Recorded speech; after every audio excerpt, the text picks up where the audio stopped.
The Minister. Mr. Speaker, can I start by congratulating my honourable friend on obtaining tonight's debate. He wisely commented and perhaps foresaw my first initial reaction when I saw that the subject for tonight's adjournment debate following a vote a non-voting night. But I have to say, firstly, in doing the research, which is obviously is incumbent upon me to do in order to reply, but with an element of knowledge as well, I think my honourable friend has chosen a subject not only about which he clearly knows a lot, but which is actually of much greater importance than first sight might suggest. And I know he's got a close involvement with it and great interest in it, and I know that the Grow Blackpool project includes a community orchard, and it received a Blackpool Environmental Action Award in January, and I believe my honourable friend was present. And there are two schools, I understand, involved with that activity, and that demonstrates some of the points to which my honourable friend referred. He very kindly furnished me with a list of some of the issues that he was going to raise, so I've been able to prepare, I hope, properly for the debate, and I will try to answer some of, if not all, the points which he makes. But perhaps I could really start by saying that so many of the things that he has described are encompassed by the phrase which is obviously close to his heart as it is mine, which is the big society. It is about bringing together a whole range of different benefits and community gains with the community. So I'm very pleased to have this opportunity to pick up his points. I'm sure he appreciates, and indeed he effectively said so, that the Department DEFRA is committed to improving the natural environment and reconnecting people with nature and with food, as well as obviously as our wider responsibilities for government policy on orchards, and indeed, as he and my other honourable friend referred, the cider industry. And community orchards can contribute to all of those areas. There are today several hundred community orchards, we believe. Obviously, there's no formal record, but we believe that to be the case, which have been established throughout the country, largely due, as he rightly said, to the successful efforts of Common Ground and other organisations. And in the process of this research, I discovered that one of my predecessors in my office had actually been given a book by Common Ground, written by Common Ground, about orchards, which I found fascinating. I don't know whether my honourable friend has read it, but I thoroughly encourage him to do so. The main purpose of a community orchard is not always just the production of fruit, although, as my honourable friend said, it's there and it shouldn't be wasted. But it is about the valuable green space, the focal point for the community, and the opportunity for relaxation, which an orchard can provide. People from all different ages and all backgrounds, of course, are concerned about access to and the quality of our green spaces, and research has shown that they are very frequently motivated to act together to develop and manage those spaces they most care about. And obviously community orchards is one, whether it's parks, playgrounds, allotments, other things too.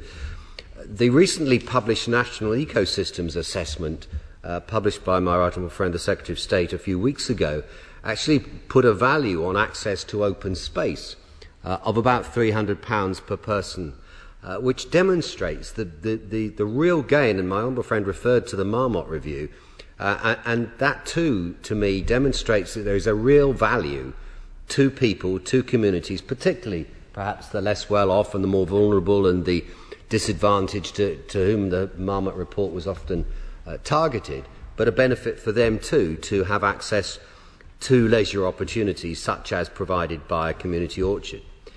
Now, our own programme, the government's programme, makes a commitment to protecting green areas of particular importance to local communities, and indeed that featured in the Natural Environment White Paper. And my colleagues in DCLG are taking the lead role in encouraging communities to take over the ownership or management of significant community assets, including, of course, community orchards.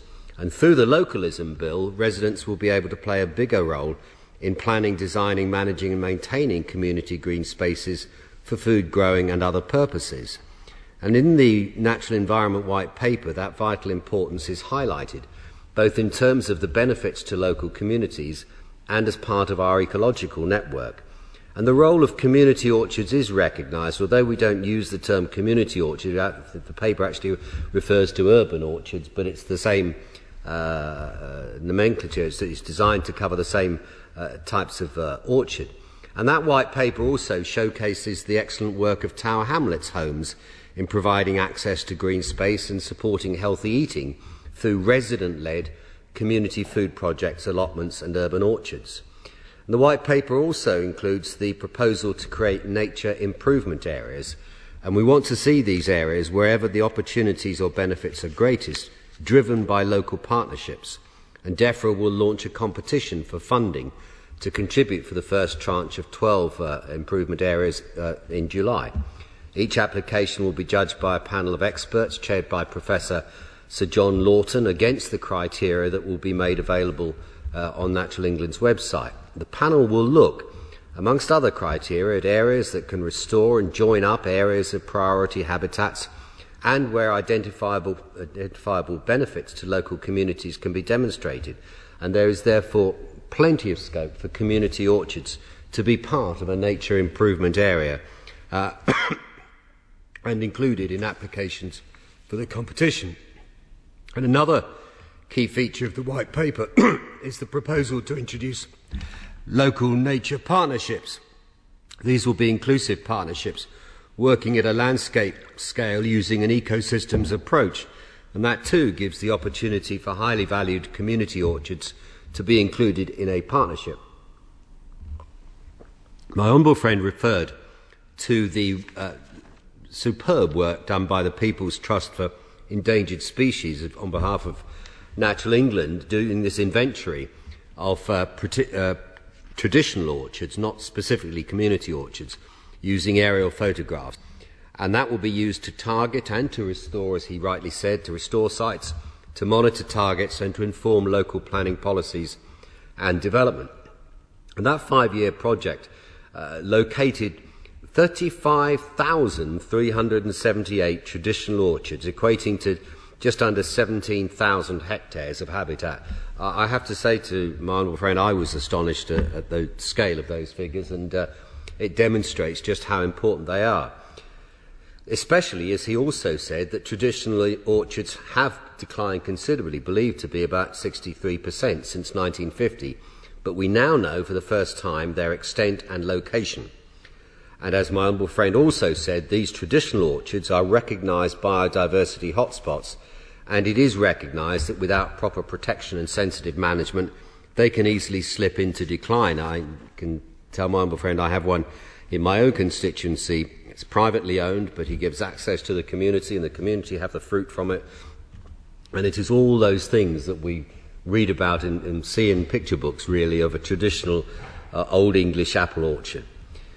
But if we were to lose this habitat, we also face losing rare English fruit varieties, another point my honourable friend rightly referred to. We lose also the traditions, the customs and knowledge, in addition to that genetic diversity represented by the hundreds of species that are associated with traditional orchards. They are a haven for biodiversity.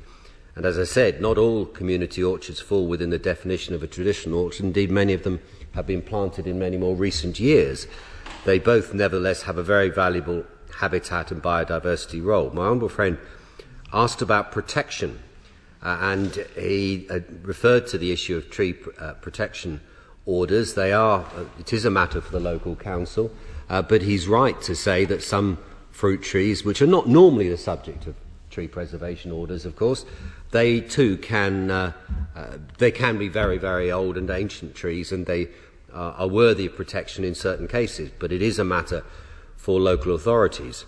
And they can also, of course, community orchards can have a valuable place, as my honourable friend said, in maintaining the cultivation of heritage varieties. I'm not going to try to repeat all the ones to which he referred, but there are many more, and indeed that book I referred to earlier lists the origins of many of them and where they were first bred, and indeed the individuals who bred them.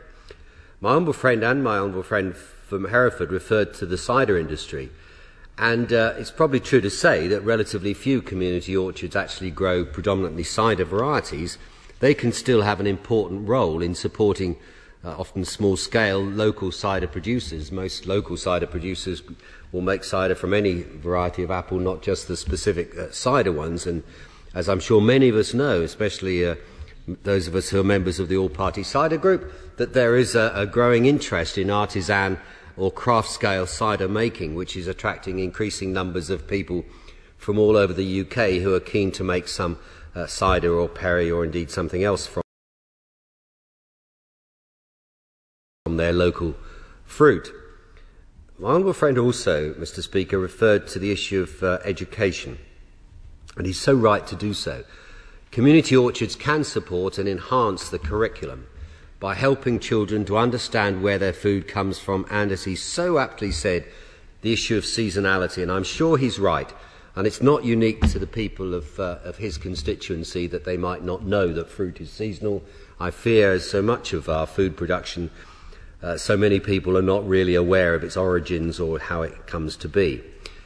Community orchards can offer great opportunities to see food actually growing, to experience, yes, the producing of food for themselves and to understand the links between food and sustainability. They are too places where children can learn how food plots support biodiversity, including the important role of bees, which this House has heard so much about in recent years. And orchards have helped to revive British apple varieties, so that means that children can learn about the varieties which they might not normally see in the supermarket. One of the other goals of government food policy, though, Mr. Speaker, is to get and encourage people to eat healthily. And there is some evidence that shows that children who are actually involved in growing fruit and vegetables move towards healthy eating. They have a greater understanding about the dietary composition in which involving fruit and vegetables. And of course, as I said earlier, the benefits of being outside and being involved in gardening are very well known for both mental and physical health. I should finally say to my honourable friend that he will be aware of the government's initiative in what we call the Big Tree Plant, which of course was designed for community woodlands, but there is, to the best of my knowledge, no reason why that could not be applied also to growing fruit trees. We certainly don't lay down the species of trees which could be grown, so there is some assistance available in that regard for communities who want to do it. So, Mr. Speaker, can I conclude by saying to my humble friend that I really do congratulate him and respect the amount of research that he's obviously done into this and the way he presented his point, and I don't hold it against him that he's held us here this evening, Mr. Speaker, because, frankly, so many of DEFRA's objectives, local food, fresh air, community spirit, biodiversity, all these things community orchards provide. They have the lot to offer, and I congratulate my honourable friend on allowing us to raise the profile of it this evening.